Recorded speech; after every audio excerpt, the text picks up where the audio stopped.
Hola hermanos, bienvenidos a este tercer envío en honor a San José, en este camino de consagración, de conocer al santo patrono de la Iglesia Universal. Este tercer envío lo hacemos desde una casa, un hogar, una familia. Abre sus puertas para poder juntos reflexionar, conocer y seguir amando a nuestro santo patrono. Seguiremos reflexionando junto a nuestra hermana María del Carmen desde las ciencias bíblicas y junto a nuestro padre obispo Monseñor Carlos María desde la Patris Corde, esta carta que el Papa Francisco nos regaló para conmemorar los 150 años del patrocinio de San José para toda la Iglesia.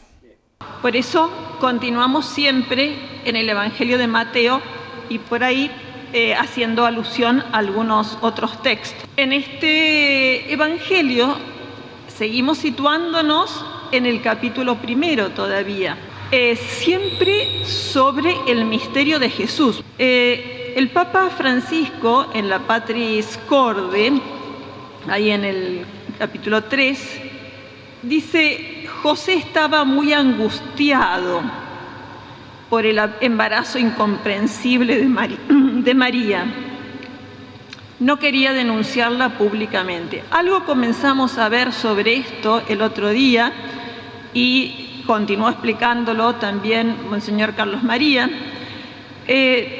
pero voy a seguir ahondando un poco más en este punto a partir del punto donde terminamos el otro día.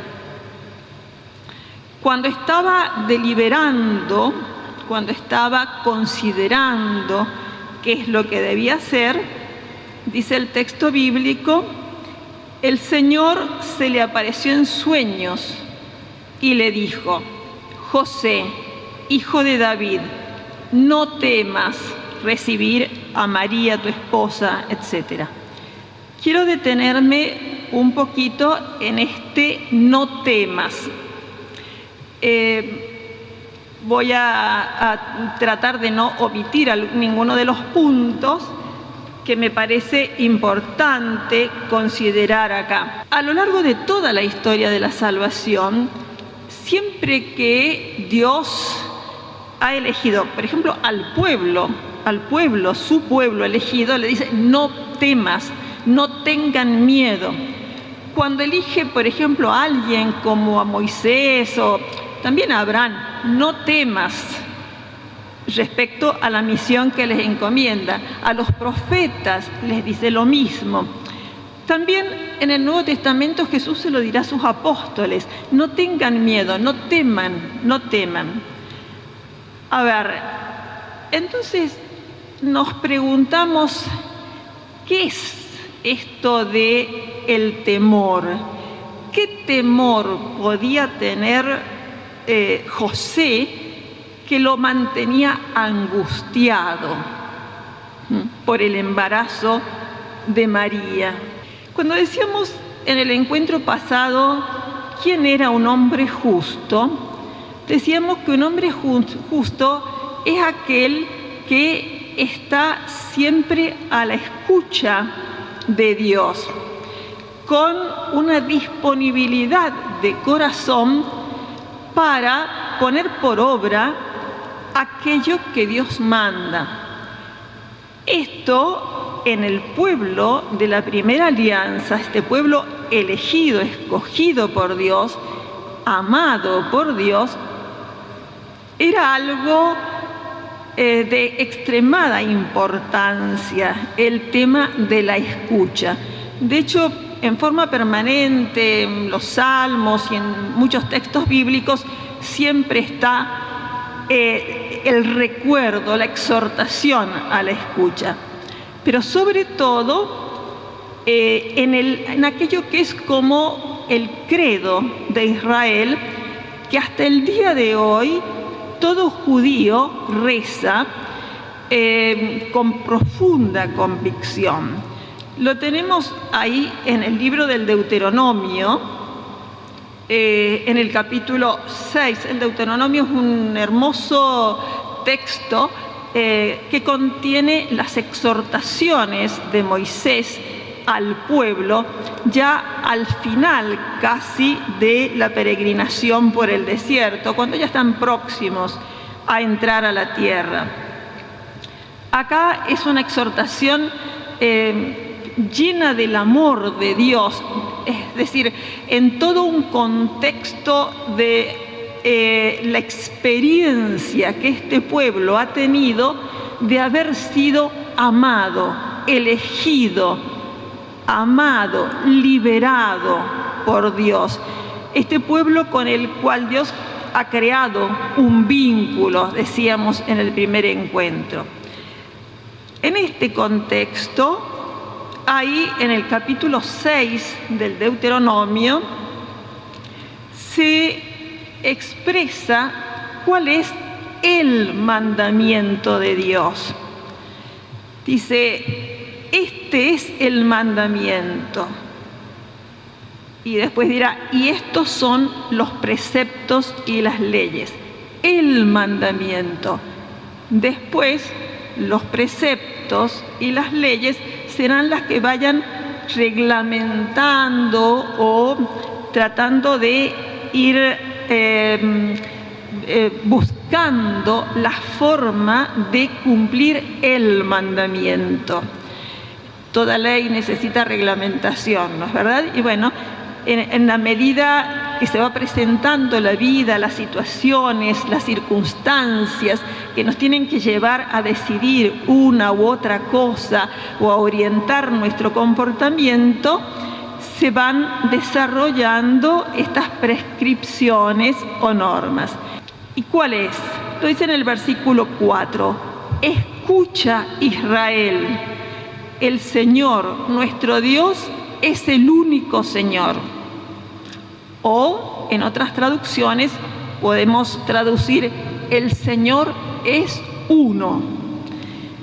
Amarás al Señor con todo tu corazón, con toda tu alma, con todas tus fuerzas. Este es el mandamiento. Tu Dios es uno. Amarás al Señor tu Dios con todo tu corazón, con toda tu alma, con todas tus fuerzas. Cuando en el Nuevo Testamento a Jesús un escriba le pregunte cuál es el mandamiento principal de la ley, Jesús a este mandamiento va a agregar y al prójimo como a ti mismo, que ya estaba también en la ley del Antiguo Testamento, en el Levítico. Pero diríamos, ¿qué es lo que resume toda la ley? Como decimos, esto desde aquellos tiempos hasta hoy es como el alma del judío creyente. Y esto se reza diariamente o se expresa diariamente. Entonces, ¿qué tiene que ver esto acá con lo que estamos explicando de la angustia de José? José conoce este mandamiento y busca vivirlo como hombre justo, como judío fiel. Indudablemente ha hecho experiencia personal del amor de Dios, porque cuando Dios elige, ya desde la eternidad, elige a alguien para una misión, lo va preparando con su gracia, lo va capacitando para aquello que le pide. Nunca pide a nadie algo para lo cual antes no lo haya ido preparando. Entonces, indudablemente, José lleva en su corazón una profunda experiencia de este Dios al que ama con todas sus fuerzas. Pero el modo de expresar la correspondencia a ese amor pasaba por el cumplimiento de la ley, de las prescripciones de la ley. Y la ley estipulaba lo que se debía hacer en estos casos. Lo dice acá el Papa en la nota al pie de página, dice, en estos casos estaba prevista la lapidación. Y cita Deuteronomio 22, 20 al 21. Entonces, ¿qué pasa en el corazón de José? La realidad de querer acoger la voluntad de Dios y al mismo tiempo ver cómo llevarla a la práctica, cómo realizarla en esta circunstancia concreta, sin faltar a la ley dada por Dios y en la cual todo judío sinceramente pensaba se encontraba expresada la voluntad de Dios. José se debate en descubrir con la ayuda de Dios cómo obrar, qué debe hacer. Sabe que María no es culpable de ningún delito. Nosotros tenemos la experiencia real de cómo la transparencia del corazón, la gracia de Dios, el vivir en la presencia de Dios se transparenta a través del rostro, la mirada, los gestos, la presencia de una persona. Cuando muchas veces hacemos imágenes de los santos y demás, los rodeamos de una aureola, ¿no es verdad? Queriendo expresar eso, es decir, esa irradiación que produce su estado interior, diríamos, de vivir en gracia, en la presencia de Dios, esa irradiación hacia afuera, hacia los demás, en sus relaciones con los demás. Bueno, indudablemente que María, desde su más tierna infancia y a lo largo de su vida, ha sido una persona que ha irradiado a Dios, porque estaba llena de Dios, aquella a la cual el ángel la llama llena de gracia, es decir, totalmente habitada por Dios. San José, sin duda alguna, también percibe esta realidad de María y no puede poner en duda su integridad, pero se encuentra ante un gran misterio que le trasciende completamente. También José indudablemente irradiaba esta santidad, esta pertenencia a Dios que había ido cultivando a lo largo de los años. Pero acá María y José son dos jóvenes sencillos. Cuando a través del ángel en sueños Dios les revela esto, les revela cuál es su misión, asumir la paternidad de este niño que ha sido concebido por el Espíritu Santo en María, implica dejar de lado sus proyectos personales. Pero como hombre justo que busca la voluntad de Dios y preparado, diríamos, para lo que Dios quería de él, no hay duda que está absolutamente abierto a este querer de Dios, no hay duda. Sin embargo, tenemos que ponernos en el contexto para darnos cuenta de todo lo que aquí se dice significa para un judío, también para María y José, todo lo que significa esta realidad. A nosotros nos es familiar hablar de Jesucristo, Hijo de Dios. Esto era absolutamente extraño y ajeno a un judío de la primera alianza y a un judío de hoy también. Esta realidad aparentemente atenta contra el mandamiento de Dios. Tu Dios es uno. De hecho, nunca en toda la escritura del Antiguo Testamento hay una palabra profética o algo que diga o anuncie el misterio de la Trinidad. Sí podemos, desde la realidad del Nuevo Testamento, vislumbrar la acción de las tres personas ya desde la creación del mundo, pero no hay ningún texto en el cual explícitamente se presente a Dios como uno en tres personas. Y esto es el problema más grande que un judío encuentra para poder aceptar o acoger la fe cristiana. Esto también lo tuvo que vivir en primera persona y como el primero también José y María.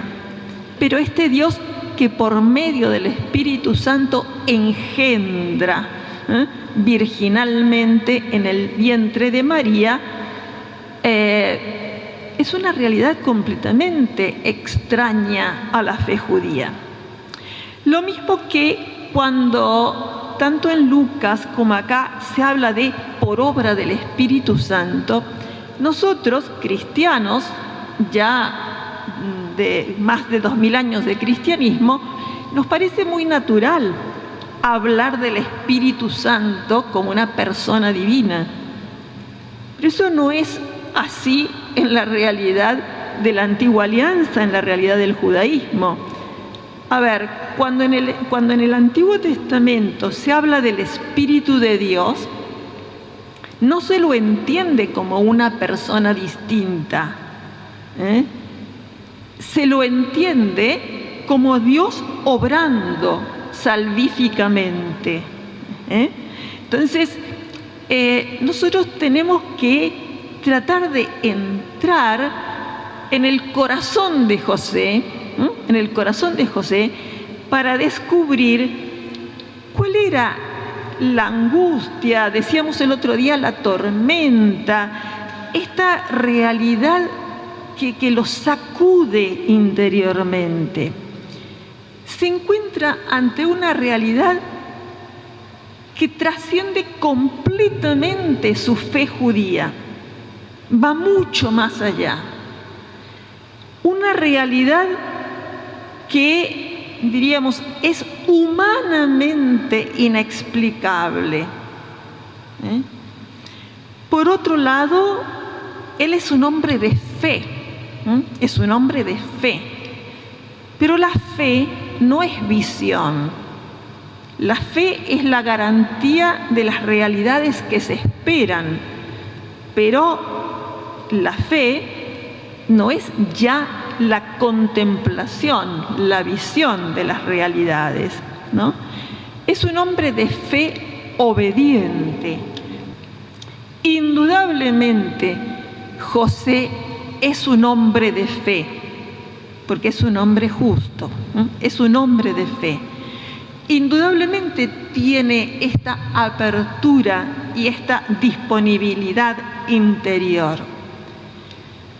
Pero esto no le allana de ninguna manera la problemática, diríamos, de saber cómo es esto, cómo debe hacer, qué significa todo esto. Para José, lo que Dios le pide acá, como también para María, que lo trata más el Evangelio de Lucas, lo que se les pide a estos jóvenes esposos es dar el paso de la realidad antigua a la realidad nueva, de todo lo que habían ido viviendo como creyentes de la primera alianza, abrirse a una realidad completamente nueva. Y eso significa lo que nosotros habitualmente llamamos una conversión. Conversión no es solo cuando se pasa del pecado a la gracia, no. Conversión es ese cambio de mente, esa transformación, esa disponibilidad para dejar la propia lógica, la propia convicción y asumir la lógica de Dios, los planes de Dios, aún cuando no los entienda, aún cuando no los entienda. No solamente no temas tomar a María tu esposa, no temas toda esta realidad que se te presenta, no temas. Como decíamos, es la palabra que Dios siempre pronuncia. Camina en la fe, cree. Solo se te pide poner toda tu persona a disposición de lo que Dios te dice. Este camino José lo va a asumir con valentía, Pero incluso hay otras circunstancias que también hay que tener en cuenta. En Israel, como sigue siendo hoy en algunos pueblos del Oriente, el matrimonio no lo pactaban los novios, sino las familias de los novios, los padres, ¿no? El contrato matrimonial se hacía mucho más tempranamente. Se establecía que la mujer no debía tener menos de 11 años y el varón no menos de 13. A partir de ahí se podía establecer el contrato matrimonial. Después se iban preparando cada uno, diríamos, en el rol que iba a tener que cumplir. El varón iba preparándose en el trabajo, la profesión que iba a desempeñar para sostener a su familia, la mujer en todo lo que implicaba las tareas de una madre, de una esposa, etc. Y cuando ya habían llegado a una cierta madurez en esto, entonces los padres de ambos establecían la fecha, el momento ya de la ceremonia del matrimonio como tal, que iba a ser el inicio después de la convivencia matrimonial. Por lo general se esperaba que el varón tuviera unos 18 años, la mujer unos 15, 16 generalmente. Por lo tanto, podemos imaginarnos que esa debía ser probablemente la edad de estos jóvenes esposos. La boda llevaba todo un ceremonial que había que preparar, en la cual intervenían los amigos del esposo, las amigas de la esposa, una serie de festejos y también, diríamos, de ritos, que acá sería largo explicar, que no se hacen de un día para el otro. Bueno, acá se nos dice así muy rápidamente y muy simplemente, porque no se nos narra toda esta historia, sino lo esencial, que José al despertar, José hizo lo que el ángel del Señor le había ordenado. Llevó a María a su casa. Todo esto implicaba una gran realidad. Además, Nazaret era un pueblo pequeñísimo, probablemente no más de 1000 habitantes como mucho, donde todos se conocían y estaba toda la parentela y demás. ¿Cómo explicar esto, diríamos, esta realidad de una cosa inesperada? Porque a nadie se le podía decir lo que había ocurrido en María y la misión de José, porque esto trascendía lo que cualquier persona podía comprender en ese momento. Por lo tanto, también tenemos que tener en cuenta acá la angustia de José de saber que esta obediencia a Dios implicaba también el desconcierto, los comentarios, la comidilla de los vecinos del pueblo, la parentela, etc. Sin embargo, José obedece y confía aquello que se le había dicho: no temas, no temas. José debía ponerle el nombre a Jesús, eso lo explicó Monseñor Carlos María. En el Evangelio de Lucas, Lucas nos dice que a María se le encomendó ponerle el nombre también a Jesús. O sea que compartían esta realidad de la patria potestad, diríamos, ¿no? Pero hay una cosa curiosa acá. El Evangelio de Mateo dice: todo esto sucedió para que se cumpliera lo que el Señor había anunciado por el profeta. La Virgen concebirá y dará a luz un hijo a quien pondrán el nombre de Emmanuel. Entonces decimos, ¿cómo? ¿Jesús o Emmanuel? Se está refiriendo a una profecía de Isaías, allá en el capítulo 7, hecha al rey Ahaz, en una circunstancia particular, donde dice: una joven, que se puede entender también como virgen, porque normalmente una joven era virgen, una joven dará luz, etc. Emmanuel clarifica acá Mateo a continuación, traducido significa Dios con nosotros.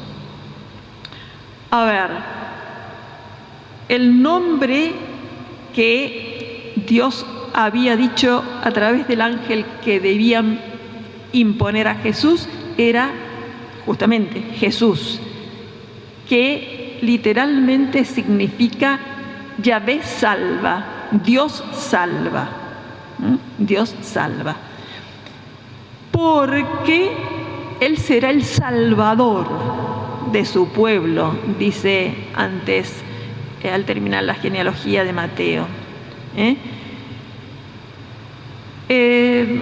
Y acá Emmanuel significa Dios con nosotros, es decir, es el que mora, el que permanece con nosotros. Es decir,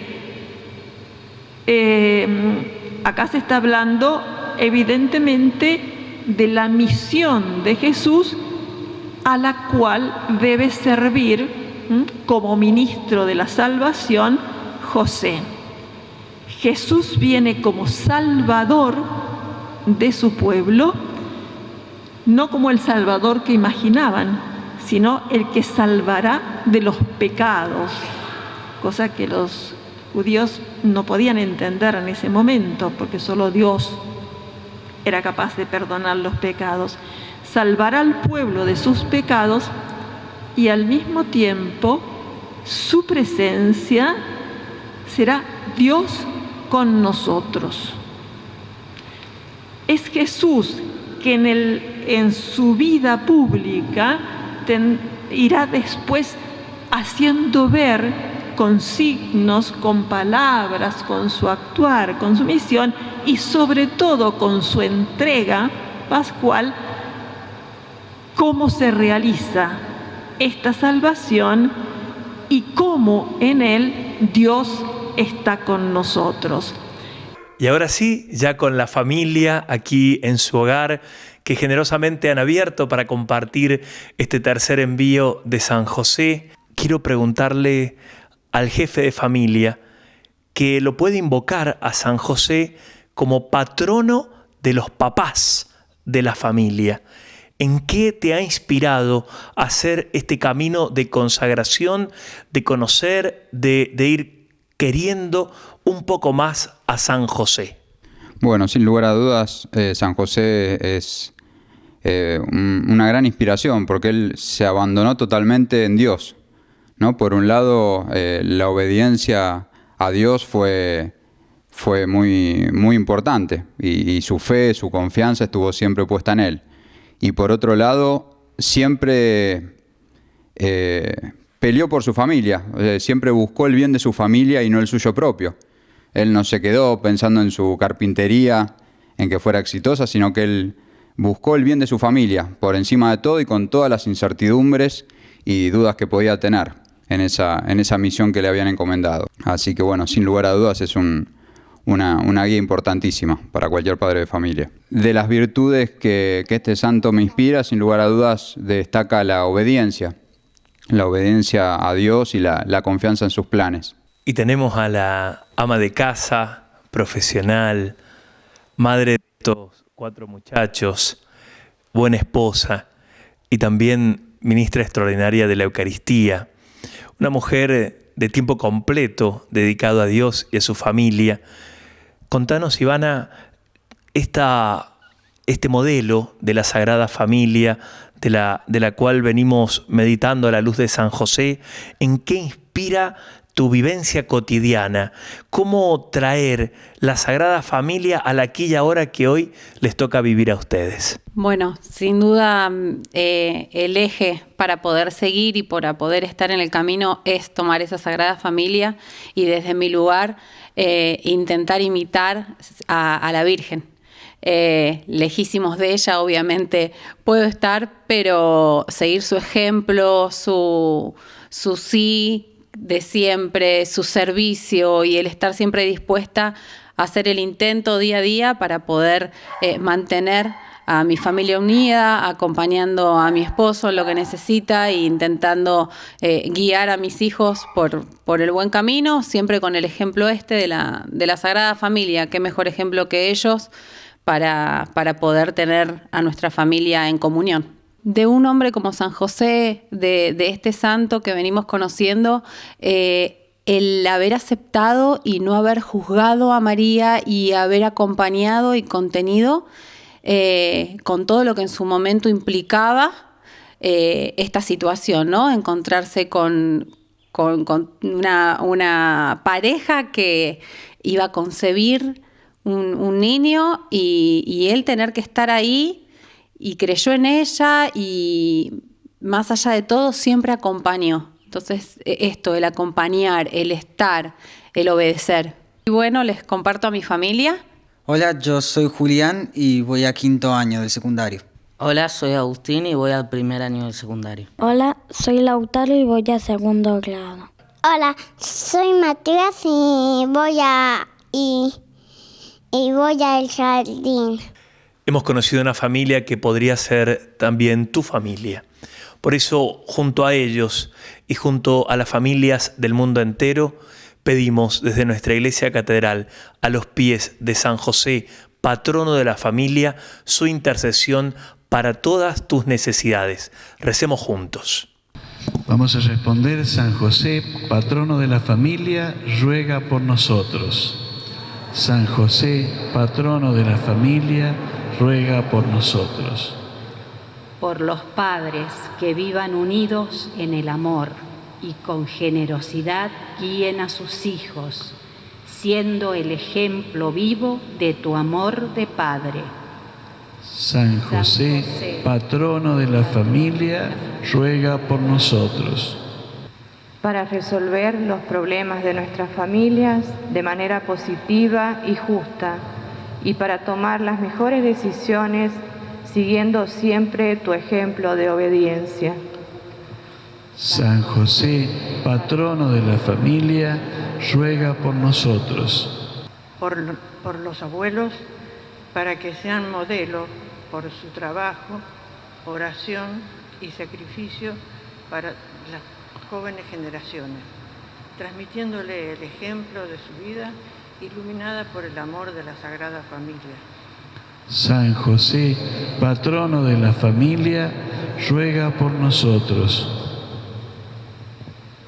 Por las familias que viven cristianamente y por las que desconocen la fe, para que vivan en armonía y reconciliación, sabiéndose perdonar y comprender con misericordia.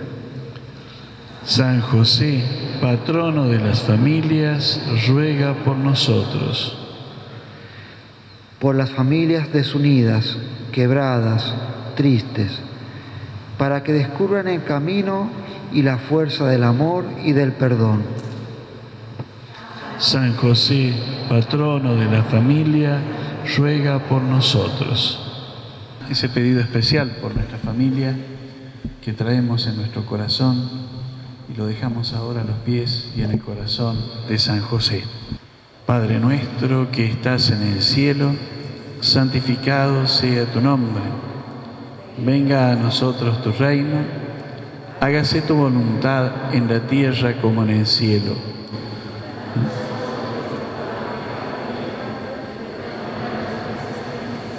Como también nosotros perdonamos a los que nos ofenden. No nos dejes caer en la tentación y líbranos del mal. Amén. Glorioso San José, ruega por nosotros. Qué hermoso ícono que bendice la puerta de entrada de este hogar, la Sagrada Familia de Nazaret. Es que José sabía descansar en el Señor y allí estaba su fortaleza.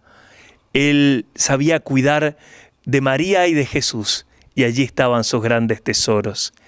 Nos dejemos inspirar por San José, ahora de la mano de nuestro obispo auxiliar, Fray Carlos María Domínguez, que nos siga llevando por los caminos de esta carta que el Papa nos ha regalado. Buenas noches a todos. Vamos a meditar hoy en el capítulo 5 de la carta con corazón de padre, en la que se habla de San José como padre de la valentía creativa. Nos dice el Papa en la carta, si la primera etapa de toda verdadera curación interior es acoger la propia historia, es decir, hacer espacio dentro de nosotros mismos, incluso para lo que no hemos elegido en nuestra vida, necesitamos añadir otra característica importante, la valentía creativa. Esta surge especialmente cuando encontramos dificultades. Ante un problema podemos tener dos alternativas. Una es la de detenernos y bajar los brazos, nos dice el Papa, y la otra es ingeniárnosla de alguna manera para poder superar ese problema. Las dificultades muchas veces nos hacen sacar a relucir algunos recursos que ni siquiera los habíamos pensado ni éramos conscientes que los teníamos. Vimos en la historia de José que, muchas vicisitudes han sucedido en su vida, por lo menos las que nos cuenta el Evangelio, creo yo que no hay ninguna que sea color de rosas, sino que todas son dificultades. Acabamos de meditar en ese primer sueño de San José, la huida a Egipto, la vida en Egipto, que seguramente, si la imaginamos, habrá sido también llena de dificultades. Estar en un país extranjero, tratar de conseguir alojamiento, trabajo, etc. Todo eso no habrá sido fácil. La vuelta, volver a recomenzar. Sabemos que Jesús, la Virgen y José tuvieron que huir a Egipto porque ya desde el comienzo había alguien, el rey Herodes, que lo quería matar al niño. Daría la sensación como que nos da ganas de decir, ¿y por qué Dios no intervino más directamente ante esos problemas? ¿Por qué Dios no les allanó el camino? ¿Por qué Dios no les evitó dificultades? Sin embargo, nos dice el Papa que precisamente era José el verdadero milagro a través del cual Dios salvó al niño y a su madre. Dios confió en José porque José tuvo valentía creativa. No se amilanó ante una dificultad, sino que supo tomar el toro por las astas, digamos así, y buscar una solución nueva. Como digo, a veces tenemos la sensación que ganan los fuertes, los poderosos, y que nuestras vidas están en manos de fuerzas superiores. Pero sin embargo, Dios siempre logra salvar lo importante, a pesar de las dificultades. Decía un escritor español, Alonso de Ercilla, que escribió La conquista de Chile en un libro llamado La Araucana, más o menos en el siglo XVI, siglo XV-XVI, relató la conquista de Chile, como digo, en poema, en poesía, y dice: la necesidad es grande inventora, el trabajo solícito en las cosas, maestro de invenciones ingeniosas. Cuando Dios logra salvar lo más importante a través de nuestra valentía creativa, es cuando se transforma un problema en una oportunidad. Y esto implica, lógicamente, una confianza grande en la providencia. Dice el Papa, si a veces pareciera que Dios no nos ayuda, no significa que nos haya abandonado, sino que confía en nosotros, en lo que podemos planear, inventar y encontrar. Y el Papa pone un ejemplo de un episodio bíblico, un episodio evangélico. ¿Se acuerdan ustedes cuando Jesús estaba predicando en la casa de Pedro y unos amigos, al enterarse que Jesús estaba allí en Cafarnaún, llevaron a otro amigo paralítico en una camilla, con la intención de ponerlo enfrente de Jesús para que Jesús lo sanara? Nos dice el Evangelio que era tal la multitud que todos se apretujaban en la puerta, porque ya nadie podía entrar en la casa. Estos amigos, si hubiesen claudicado ante la dificultad de decir, bueno, no hay más lugar, hay mucha gente, volvamos otro día, tal vez podamos encontrarlo al maestro en otras circunstancias, y si hubiesen vuelto a su casa, su amigo hubiera seguido paralítico. En cambio, estos amigos del paralítico demostraron una gran valentía creativa, de tal manera que actuaron con audacia y hasta, si se quiere, con algo de buena y santa obstinación. ¿Qué hicieron? Sacaron las tejas del techo y lo bajaron al amigo por el agujero que habían hecho en el techo. A nosotros, que conocemos el episodio evangélico, tal vez nos sorprenda, pero estamos acostumbrados a escucharlo. Pongámonos en el lugar de esta gente. Hizo casi una locura. Y fíjense que generalmente todos los milagros que hace Jesús siempre terminan diciendo, anda, tu fe te salvó. Pero en este milagro, Jesús dice el Evangelio, al ver la fe de sus amigos, le dijo al paralítico. O sea, el milagro fue gracias a esta valentía creativa de estos 4 camilleros que, a pesar de las dificultades, supieron sortear ese obstáculo para poner obstinadamente a su amigo delante de Jesús, porque lo que ellos querían era la salvación de su amigo y sabían que el único que se los podía dar es Jesús. Les decía recién que imaginemos las vicisitudes que habrá tenido que sufrir la familia de Nazaret en Egipto. Nosotros estamos un poco, por así decirlo, como lejanos ante la realidad de la inmigración. Pero es una realidad que está golpeando fuertemente hoy la sociedad y sobre todo las sociedades a las que llamamos del primer mundo, donde muchos dejan su tierra, su cultura, su familia, para ir a buscar una vida mejor. Y esto es tremendo.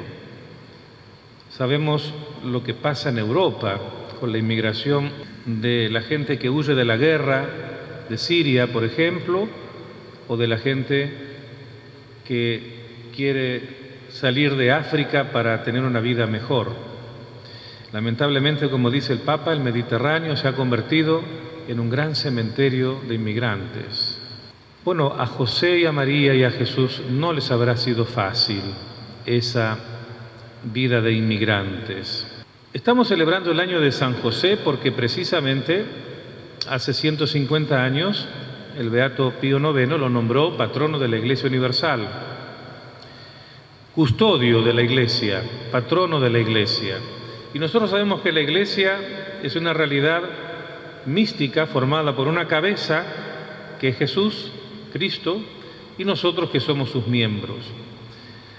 Nosotros tenemos el testimonio del Evangelio de cómo Jesús fue custodio del niño y de la madre, o sea, custodio de la cabeza de ese cuerpo místico que es la Iglesia. ¿Cómo entonces no va a seguir custodiando al cuerpo de su Hijo Jesús, que somos nosotros? La custodia de José hacia la Iglesia es un llamado para que cada uno de nosotros nos lancemos a ser también nosotros custodios de Jesús y de María. Amando a la Iglesia, continuamos amando al niño y a su madre, custodiándolos. El mismo Jesús que quiso identificarse con los más pobres, camuflarse en aquellos más necesitados, hacer de los más necesitados sacramento de su presencia, en cada uno de los pobres, enfermos, refugiados, presos, hambrientos, desnudos, cada uno de esos sigue siendo el niño Jesús que José custodia. Por eso debemos aprender de José el mismo cuidado y responsabilidad.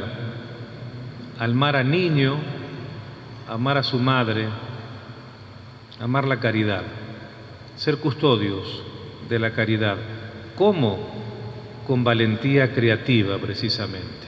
No le sirve nada a una persona necesitada que ante el reclamo de su necesidad nosotros le digamos, vamos a rezar por vos. Eso no es valentía creativa, eso es evasión vergonzosa. ¿Cómo poder ser valientes creativamente en los distintos aspectos de la vida? Yo quisiera compartirles simplemente 2 o 3 consejitos nada más. En la vida espiritual, tratar de custodiar la gracia, la vida de Dios en nosotros. Y me animaría a decir, con uñas y con dientes, para no claudicar tan fácilmente de perder algo tan valioso.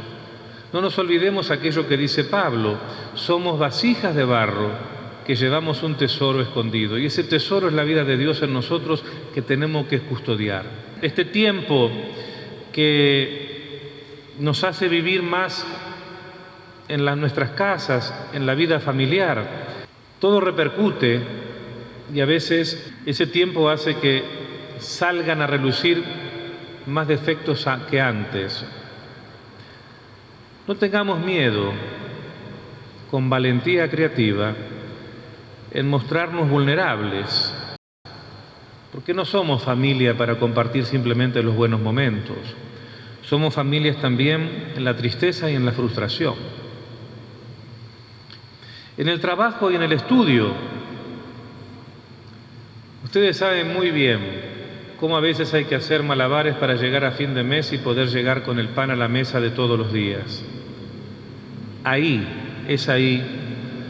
en esos malabarismos y en esa obstinación por custodiar a la familia a través del trabajo, es donde tiene que manifestarse la valentía creativa. Y en la vida pastoral, en la vida de la Iglesia, el Papa Francisco dice en la Evangelii Gaudium que la pastoral en clave de misión pretende abandonar el cómodo criterio pastoral del siempre se hizo así. Por eso el Papa nos invita a ser creativos, con valentía, en la tarea de repensar los objetivos, las estructuras, el estilo y los métodos de evangelización propios de nuestras comunidades. No se puede pastoralmente vivir con añoranza y nostalgia, sabiendo que estamos en un tiempo muy especial, que es el tiempo de pandemia, y mucho más el de la segunda ola, que es más grave y más fuerte que la primera. De la valentía creativa, de la reflexión de la valentía creativa, surgen dos temas que me gustaría compartirlos con ustedes para que nos ayuden a precisamente alcanzar esta valentía creativa. Uno es el discurso que tiene Jesús sobre la providencia, que esto está en Lucas, en el capítulo 12, del versículo 22 al versículo 30, que si me permiten se los voy a leer. Dijo a sus discípulos: por eso les digo, no anden preocupados por su vida, qué comerán, ni por su cuerpo, con qué se vestirán, porque la vida vale más que el alimento y el cuerpo más que el vestido.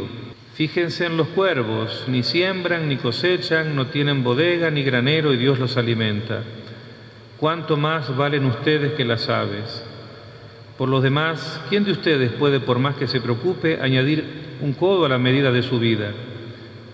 Si pues no son capaces ni de lo más pequeño, ¿por qué preocuparse por lo demás? Fíjense en los lirios, como ni hilan ni tejen. Pero yo les digo que ni Salomón en toda su gloria se vistió como uno de ellos. Pues si la hierba que hoy está en el campo y mañana se echa al horno, Dios así la viste, cuánto más a ustedes, hombres de poca fe. Así pues, ustedes no anden buscando qué comer ni qué beber y no estén inquietos, que por todas esas cosas se afanan los gentiles del mundo. Y ya sabe el Padre de ustedes que tienen la necesidad de eso. Es una palabra de Dios difícil de predicar, porque uno puede llegar a caer en extremos. San Agustín no tenía miedo de aceptar los desafíos que le ponía la palabra de Dios. Él decía que cuando un texto era difícil, le decía al pueblo: vamos a rezar para que Dios nos ilumine a ver si encontramos la explicación. La confianza en la providencia no debemos entenderla como cruzándonos de brazos esperando que todo nos venga del cielo. Santo Tomás de Aquino decía que sería una locura y tentar a Dios esperar sin hacer nada, que Dios nos socorra en las cosas que podemos ayudarnos nosotros con nuestro trabajo. San Agustín decía antes que Santo Tomás que hay que hacer todo como si dependiera de uno, sabiendo que todo depende de Dios. Esa es la valentía creativa. No hay que preocuparse por el vestido ni la comida, es verdad. Pero el mismo Jesús a veces en el Evangelio, su proceder es distinto al de este. Él permitió que los apóstoles tuvieran una bolsa para poder comprar alimentos. El mismo Pablo trabajó con sus manos dando ejemplo para poder ganarse el sustento. Entonces, ¿cómo interpretar esto? Lo que quiere decir en el fondo Jesús, no hay que andar preocupado ni por el vestido ni por la comida de cada uno, pero sí debemos preocuparnos por el vestido y la comida del otro, porque estuve desnudo y me vestiste, porque tenía hambre y me diste de comer. Por eso la confianza en la providencia no produce falta de compromiso social, sino todo lo contrario, fortalece el compromiso social. Conocer que cada día tiene su preocupación y superar esa preocupación cotidiana a través de esta valentía creativa que viene de la fe. Nos dice el apóstol Pedro en una de sus cartas que Él cuida de nosotros y que sabe lo que necesitamos y está deseoso que le descarguemos nuestro corazón. ¿Cómo conjugamos la providencia entonces con la dificultad? ¿Dónde está Dios cuando suceden las dificultades en nuestra vida? Creo que ninguno de los que estamos aquí, ninguno de los televidentes, ni aquellos que nos siguen por las redes sociales, a la pregunta, ¿usted tiene una vida sin problemas? La respuesta es no, todos tenemos problemas. Y diariamente sucede uno. Y algunos problemas que son muy graves, algunos problemas que realmente nos angustian y a veces hasta como que nos aplastan. Y uno dice, ¿por qué Dios no me evita el problema? ¿O por qué Dios no me ayuda en este problema? Le pido y no pasa nada. ¿Recuerdan aquel episodio del desierto cuando el pueblo de Israel empezó a criticar contra Dios, a murmurar contra Dios, y Dios les mandó unas serpientes venenosas y los picaban? Y entonces el pueblo se arrepintió y clamó a Dios. ¿Y Dios qué hizo? ¿Hizo así y desaparecieron las serpientes? No, las serpientes siguieron estando. Le dijo a Moisés que hiciera una serpiente de bronce, que todo aquel que la mirara iba a ser sanado de aquella picadura. Dios no remueve obstáculos. Creer en Dios no nos hace superhombres, sino que lo que hace es capacitarnos para creativamente poder superar ese obstáculo. Pero claro, uno también se pregunta, porque ante las dificultades y problemas, ¿dónde está Dios? ¿Por qué calla? ¿Dónde está Dios cuando se infectó mi familiar? ¿Dónde está Dios cuando entraron a robarme, me asaltaron? ¿Dónde está Dios cuando se fue asesinado esta persona? ¿Dónde estaba Dios en los problemas cuando me quedé sin trabajo? Ante el dolor no hay respuesta. Ante el dolor hay una sola cosa, el silencio. Pero Dios también sufre con nosotros.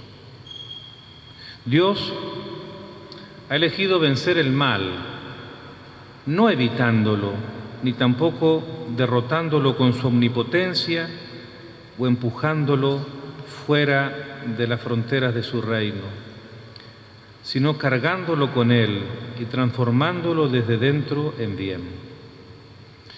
Cuando nosotros sufrimos, Dios no calla, sino que Dios soporta, Dios tiene paciencia.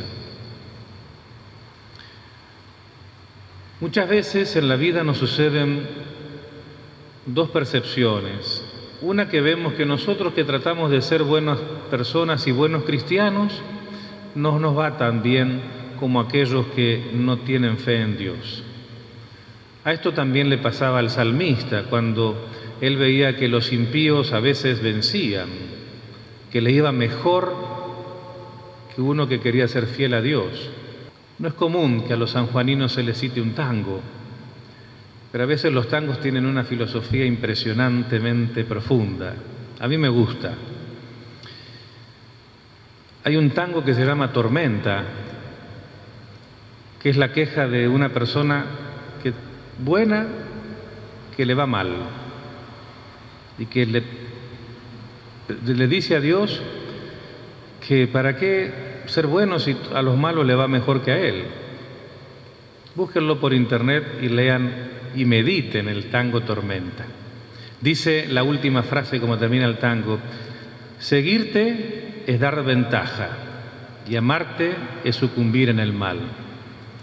Fíjense hasta dónde llega el enojo con Dios cuando todo va mal. Y también vemos, otra percepción es que cuando va mal las cosas, mucha gente se enoja con Dios, eligiendo triste y lamentablemente la estrategia equivocada. ¿Dónde está Dios que no me ayuda? sufriendo con vos, soportando y dándote las fuerzas que necesitas. Por eso, cuando nosotros rezamos el credo, decimos que creo en Dios Padre Todopoderoso. Y nos tenemos que creer que Dios es todopoderoso, porque si creemos que es solo Padre, pensamos que el mal es más fuerte que Él. Él es todopoderoso y lo puede vencer. Por eso, que la valentía creativa sea pie hoy para desterrar todo rencor contra Dios por los sufrimientos que a lo mejor hayamos tenido que soportar en nuestra vida. No sirve ponerse en contra de Dios y alejarse. Lo único que sirve es tenerlo como aliado.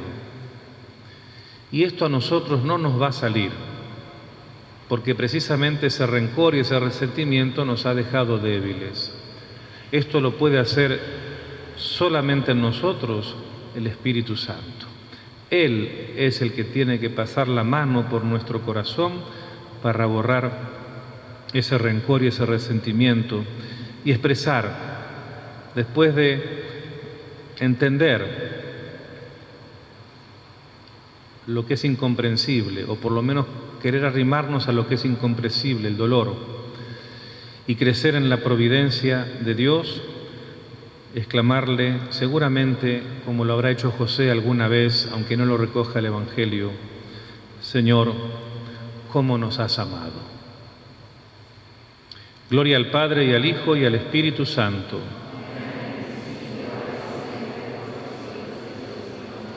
Glorioso Patriarca San José, el Señor esté con ustedes. La bendición de Dios Todopoderoso, Padre, Hijo y Espíritu Santo, descienda sobre ustedes y permanezca para siempre. Gracias por la atención y será hasta el próximo y último miércoles de San José, si Dios quiere. Dios quiera que haya sido de tu provecho este tiempo compartido, estas enseñanzas que estos maestros de la fe nos han dejado. Dios quiera que haya sido un momento de oración, que también sirva de intercesión para tus queridos difuntos. Recuerda que este tipo de acontecimientos en este año jubilar de San José nos regala esta indulgencia para aquellos que ya nos han precedido y que creemos que descansan en el Señor. Vamos encaminándonos hacia la meta de nuestro caminar, la consagración a San José. Disponemos el corazón en una semana muy especial que nos tocará atravesar. Más que nunca, San José nos toma de la mano y nos envía a vivir la voluntad de Dios en medio de dificultades arduas y duras. Que no desfallezca tu fe, no te desalientes, confía, abandonate. Hay un patrono que nos inspira y nos va llevando con su intercesión hacia el Señor. Dios te bendiga y a seguir configurando tu corazón con el corazón de San José, para junto a Él amar a Jesús y amar a la Virgen como ellos se merecen ser amados. Hoy a tus pies ponemos nuestra vida, hoy a tus pies, glorioso San José.